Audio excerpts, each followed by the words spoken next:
Welcome back. I'm Bob Kirkpatrick with today's sports. Big Bend Lady Vikings volleyball improved to 2-1 in the NWAC East Region standings with a 3-1 win over the visiting Columbia Basin College Hawks last night. The contest was a heated battle between league opponents who are trying to establish themselves as teams to be reckoned with in 2013.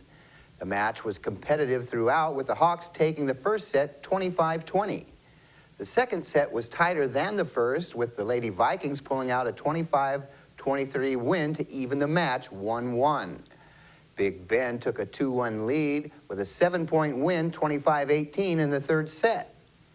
A staring defeat square in the face, Columbia Basin raced out to an early 9-point lead in the fourth set.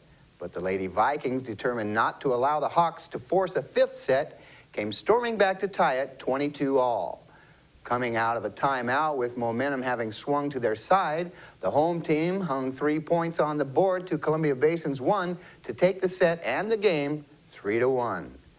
The win matches the 2 victories Big Bend garnered last season and lands the team in a tie for second place in the league standings with Spokane at 2-1.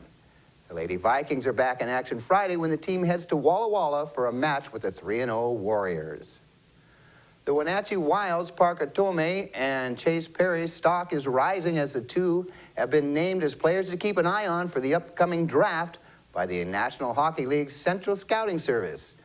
Tomei is a 5'9", 170-pound right winger for the Wild. Perry, at 6'2", 190 pounds, is the team's goalie. Wenatchee is back on the ice this weekend for a 2-game series at Bismarck. The home opening weekend at the Town Toyota Center against the Minot Minotauros is set for Friday, October 4th and 5th. Face-off for both games is 7:05 p.m.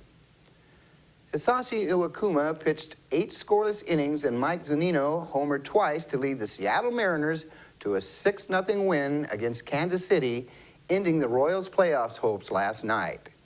The Royals entered Wednesday's contest 4 games behind Cleveland for the second wild card berth with 5 games to play. Kansas City needed a victory to keep their slim hopes alive. Iwakuma made sure they didn't get one. And finally, the Seahawks received good news yesterday when Seattle's sack leader for the last 3 seasons, Chris Clemons, was cleared to return to the team's starting lineup. The Seahawks took a gamble when they decided not to put Clemons on the physically unable to perform list when he tore the ACL in his left knee, which could have delayed his return another 6 weeks. Well, that gamble paid off, as he's expected to play against the Houston Texans Sunday night. Well, that's it for sports. We'll be right back after this.